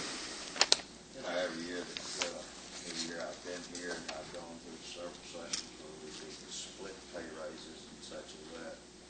All that over that period of time, yes, I understand the need for education for us to stay in competition with the teachers and administrators. I've always had a real problem about giving one set of state employees one pay raise and others another. It costs just as much for troopers or parole officers or GBIs. It costs just as much for them to feed their families. And I think, it was pleasing for me to hear some of the train of thoughts from some of the committee members a while ago. We don't have a clue what can be done about it, but how far down do y'all see internally y'all's, I'm sure y'all do exit polls with a lot of the troopers. I know a lot of the troopers that are leaving. Back a few years ago, we tried to do a step in there for that classification of troopers. But we've got a lot of troopers. I'm hearing a lot of them on a weekly basis. I've been connected to for years. They're bailing out. They're going to sheriff's departments where they can make more money to be a deputy sheriff than they can a trooper.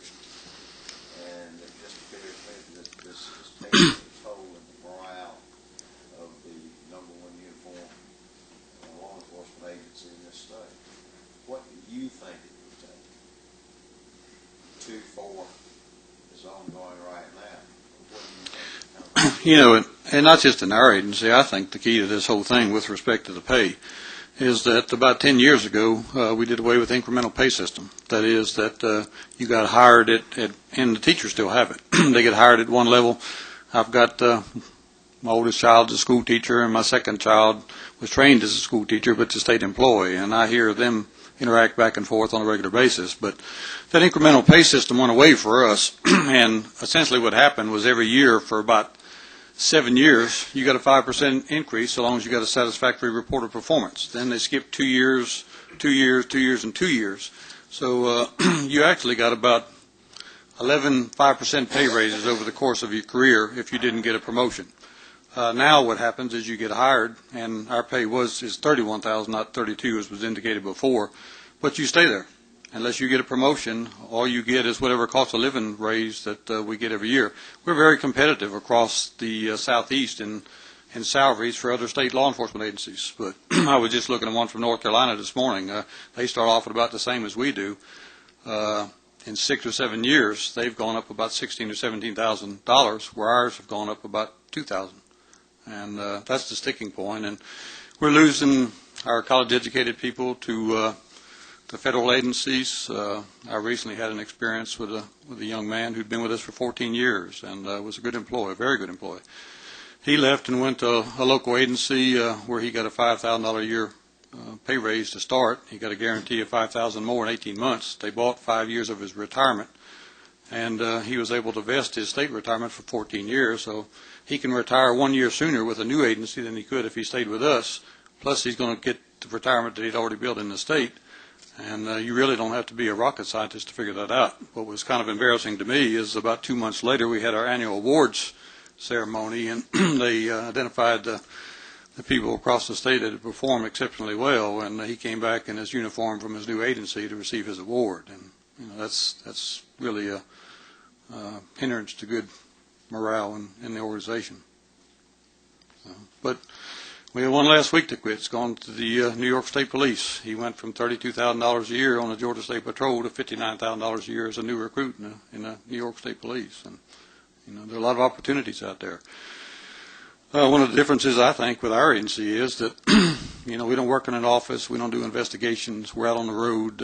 It's confrontational just about every day. We've lost 25 people. 25 of our people through our 69-year history have lost their lives in the performance of their duty. And I think that's probably higher than any agency except the Department of Transportation, and they lose them pretty routinely to people working in the roads. But in addition to that, we've had many others that have been stabbed, shot. Routinely, we have about 10 to 20 people that are out on sick leave for injuries they sustained in the line of duty. So it is a tough job, and it wears on people. The highest retirement they can get now is 68%. Many of the other agencies, and I've got statistical data for comparisons against us to local agencies in Georgia, us against the Southeast, and us against the entire United States for state police agencies. In addition to that, and what I was unaware, and we took on motor carrier compliance people, we thought we were somewhat underpaid, but in the merit system scale, we were 12% under comparative agencies, and they were 22%. So they're much further. They start off at $25,000 a year. They wear uniforms. They stop trucks. They deal primarily in commercial vehicles, but they still have a fairly comparative job. So, and we're behind in communications officers. They're both certified also. Oh, they are. Yeah. Now communications officers aren't. But the problem we run into with them is that when we lose a communications officer, and we just can't hire them anymore, they're all going to the 911 centers. And I just saw an advertisement today for a communications officer in a county I think would be considered outside the metro area now, but it's in fairly close proximity. And we started them off at 19 or 20,000. The starting pay for them is 29, which is almost equivalent to what a trooper makes. And it's just hard to retain people. We've lowered our standards. We used to require 2 years of college, 2 years as a communications officer, or 5 years sworn law enforcement experience, a post-certified experience with another agency. Now it's a high school education or its equivalent. The only thing we haven't lowered is the integrity issues, and that's probably where we lose most of our people in the process. But as I said, we had two 50-person trooper schools last year, and the first time in the history of the Georgia State Patrol, we could not attract 50 candidates in either one. We got 36 in the first school and 35 in the second school. Both schools now, the first school will graduate in March. They have 25 left. The second school is only 25 days in, and we have 25 left there. So out of those 100 positions, we only get 50 at best, and I'm sure we're going to lose some more in the second one. Any other questions?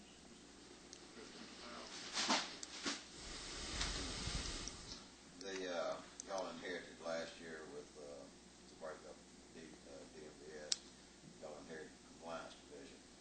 How many officers are there? Or how many are still there? They're authorized 378. We've lost 13 since they've come over to us in 6 months. We haven't been able to replace one of them. We're actively recruiting. Most of those are to retirements. We did lose 2 of them that are in the next trooper school. Is all of that working out pretty good? Well, I think it is. Let me rephrase that. How's the chain of command that Colonel Mark McLeod, he was over that? Right. I'm not sure. He's not a colonel now. What is his title? He's the chief law enforcement officer for the Motor Carrier Compliance Division. He's the same. And you've got liaison between that division and the department? I'm obviously the commissioner, and I'm first in line. Colonel White is the deputy commissioner. He's second in line. And then Chief McLeod reports directly to him, as does the chief of the Capitol Police and the commanding officer of Georgia State Patrol Division. Y'all see the bottom. I know that years ago, North Carolina had somewhat of a similar situation, and I think they did a transition program to those compliance officers they had were basically raised credentials. Those who wished to transfer or basically evolve into being troopers. Y'all had any? We've offered all of them the opportunity to go to trooper school. 2 people have decided that's the route that they want to take. Trooper school is 31 weeks. It's very difficult academically, physically, and psychologically. And I think a lot of them are biding their time and patience and trying to see where they want to head. But I would wish that they all went, but we've never had a trooper on the Georgia State Patrol that has never attended trooper school. I guess with probably this company, it just gets down to it, it's all about the money. Why would someone want to put themselves through 31 weeks for only $8 matters? Well, Even if it's an increase to a lot of them. it's a $6,000 pay increase, but it's a difficult school, and some of those people are up in age now. Part of our problem, I think, is generational, and I kind of hate to go there, but the young people today don't seem to want to just put in the time. They're less willing to accept supervision in the academy, and if somebody tells them to do something or they become involved in strenuous physical activity, they walk out the door and go home, and that's their option. One of the guys in this trooper school came out of the Motor Carrier Compliance Division that's 50 years old, and he's probably the most aggressive person we have in there and is doing as well as anybody else. We had a master sergeant from the Marine Corps in the last school that was 46 years old, and he'd retired, and he did a great job for us. But some of the younger people have been raised a little differently in this day and time, as we're all aware. As I said, my two oldest children were school teachers by trade. One of them's on the State Patrol now, but the school environment and just about every environment we find ourselves in government dealing with are having trouble with some of the people that have come along and have been sheltered perhaps more than we were, and I don't think they've developed a work ethic. Most all of us, most of you are in somewhere near my age group, and we all worked as youngsters, worked on the farm or had some kind of job or did something and had a work ethic, and in fact most of the people in my generation on the State Patrol were military people. The Vietnam War was on, and we got a lot of people out. And I didn't say that in my budget presentation the other day, but we thought about it, and the governor said in his State of the State address he wanted to make sure that all the people that came back from the 48th Brigade in the military in its entirety had jobs, and we certainly would relish the thought of many of those people that meet the qualifications take a look at what we do. We feel like they have the training and experience and the psychological background to do our work, and that's for years where we've drawn a great majority of our people. Any other questions, Mr. Powell? Before I Representative Byrd, I just want to make a comment about that left field. I'm not sure that's a plus. That's a unique case. He's originally from New York. He was stationed down here in the military, and he put in about 3 years, and he decided to go home. So he was a Yankee. So he was actually a Yankee. He Yeah. thought was a damn Yankee. He turned back. I probably ought not comment on that. But. I had a question about your command posts. A lot of them are getting old. I guess at the time of the one in Athens, it was a state-of-the-art facility that was built. But now it's just coming along with you're talking about the new officers that you're trying to recruit and all the facilities. And even though they're out on the road a lot, they do come in to do their reports and other things. Are there any plans to update anything? Well, that's kind of a unique situation too. Back in 1937, when our agency was formed, it was even in the statute it says that it was to be a non-political agency to provide traffic safety for the citizens of this state. And to try and, I think there were some issues at the time about was traffic law enforcement about money, or was it about safety? And the legislature, in their wisdom at that time, decided that none of the money would come back to the state. All the money for enforcement in this state that we do goes into the cities or counties where we work. In turn, what has happened is there's been an unwritten gentleman's agreement that they would provide the facilities, and in many cases they have done that. I just built a new one in Mr. Porter's district. They built one in my district. We had about 5 come online last year. We had 2 open up last week, and we've got 5 or 6 more in the plans. But I worry about some of them in certain areas where the local government don't have the ability to fund them.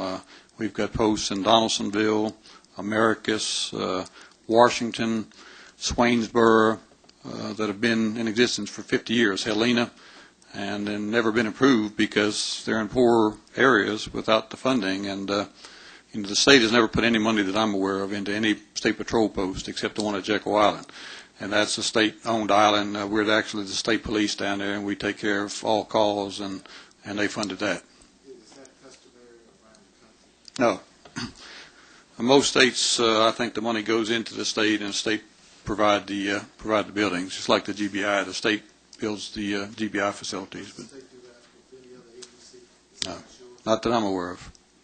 But that's been ongoing since 1937. And Footnote for that, the store post that was supposed to be moving up into Habersham County 12 miles up. I understand they've had a little bit of a change of direction. That maybe the Habersham County folks decided maybe we didn't have enough money to do it. Is that correct? I'm not certain about that one. I'd heard some talk about it, but I hadn't been directly involved in it. And you know, we find it very detrimental to good working relationships. Sometimes when one county can't build one, other counties in close proximity start bidding, and they'll provide the money if we move them over there, and that's not good to good working conditions with us. I mean, we would.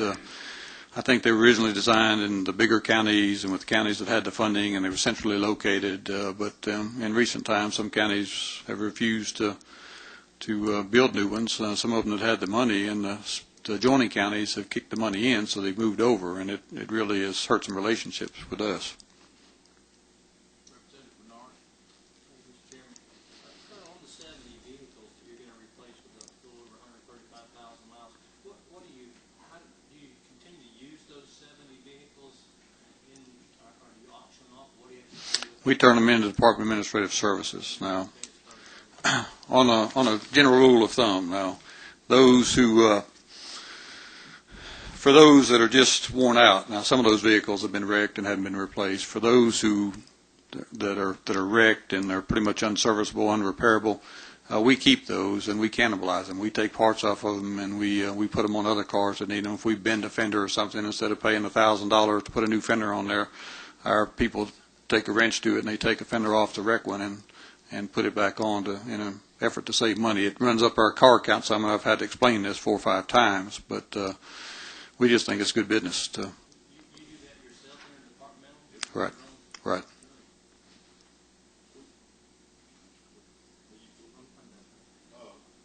Colonel, we tried to last year.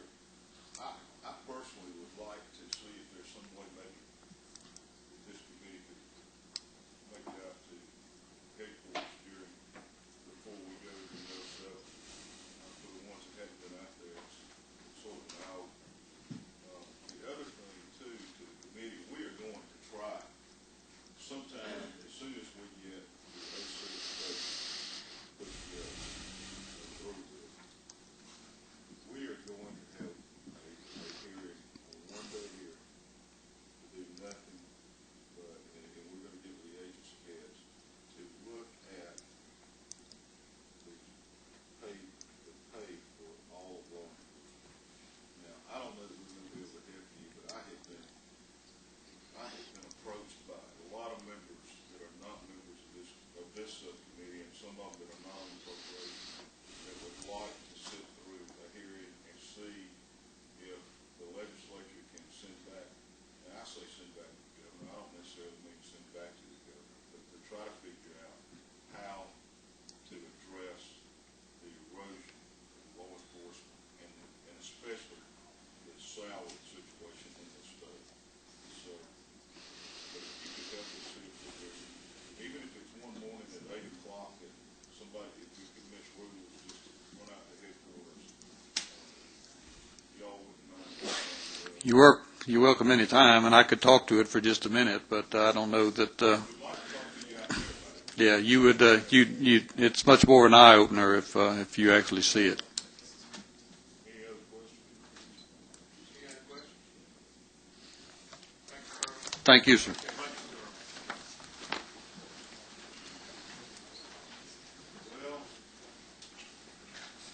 Mr. Murray, we made you laugh, Gary, I'm sorry.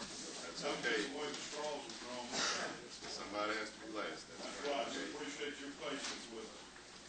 Mr. Chairman, I hope we have one more at least, right? Oh, okay. Firefighter standards of training. Well, And I don't mind being last. no, maybe I misunderstood something. Come on. Commissioner, I'll tell you in a minute. So Albert, I'm sorry, I don't understand, right? He's got somebody, get my vote or anything.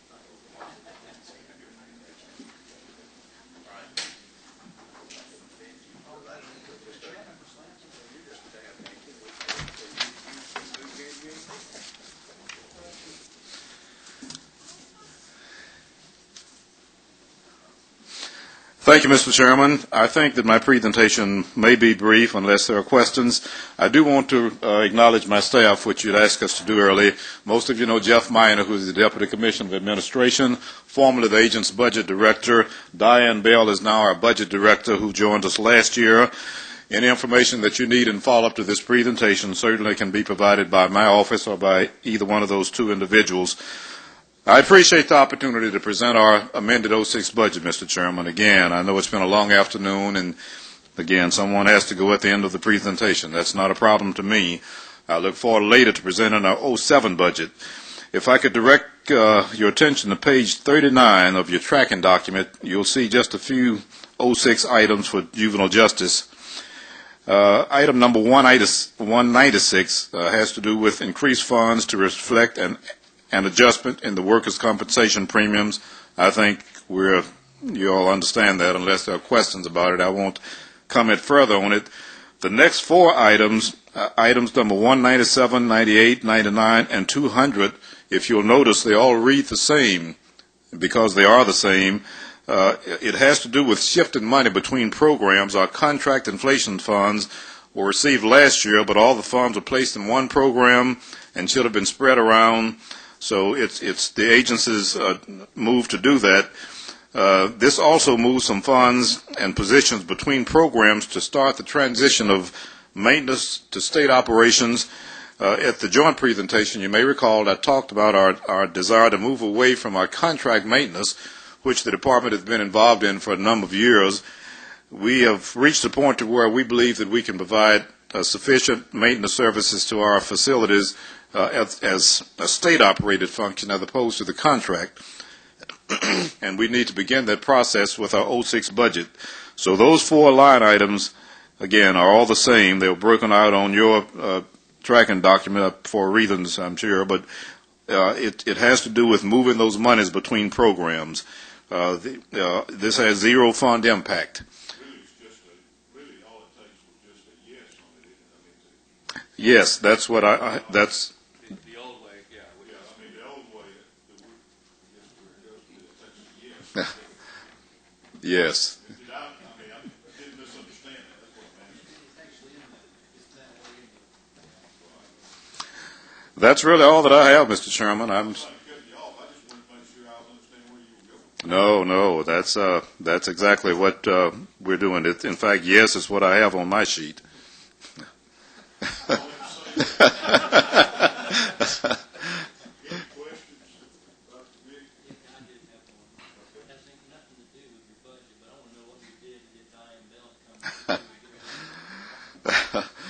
Fortunate and good timing. Diane Bell certainly was serving the Department of Correction well, but we needed a good budget director, and we were just fortunate. I'm delighted to have her on board with us. Thank you. I agree. Thank all of you.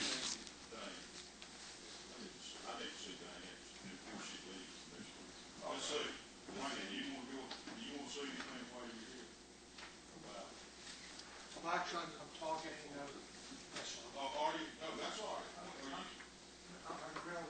talk to 07. No, we're talking to 06. Right, that's fine, but we're talking, thank you very much, Dr. Sure. I left out the firefighter stand training council.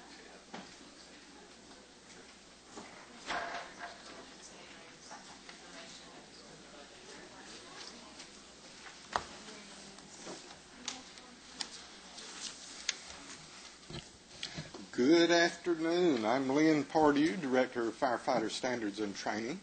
And I did want just an opportunity to discuss with you our supplemental 06 money.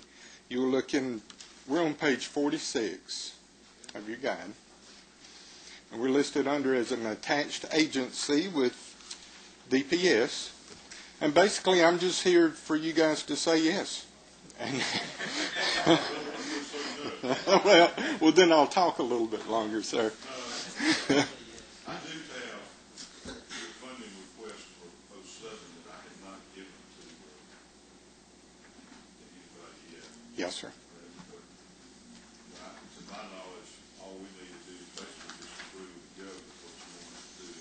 Yes, sir. That's exactly right. Anybody got any questions about that?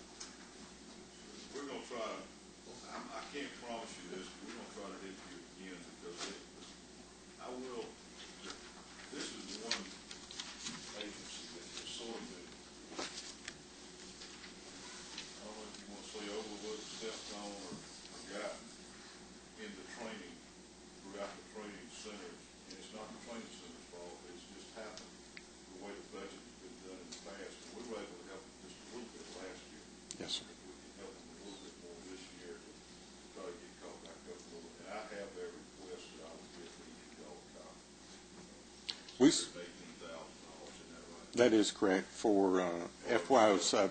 And we certainly appreciate your help last year. You guys allowed us to have $50,000 for per diem supplemental money. And it kind of confused us. I don't know if it was something I did or maybe someone I should have called, but it wasn't annualized into our budget. So we came back into FY06 with $2,598. So we would like to request that be annualized. Right, that's going to be a carryover from, I mean, that is a problem that they did run into, was somehow we did get an annual. Right. I was somewhat surprised about that. But we certainly appreciate your help, and I'll be glad to answer any questions, and we would appreciate a yes. Well, we appreciate it. Thank you. Thank you. So That's quite all right. See you. You need some help. All right, thank y'all. Besides money. Besides money? Besides money.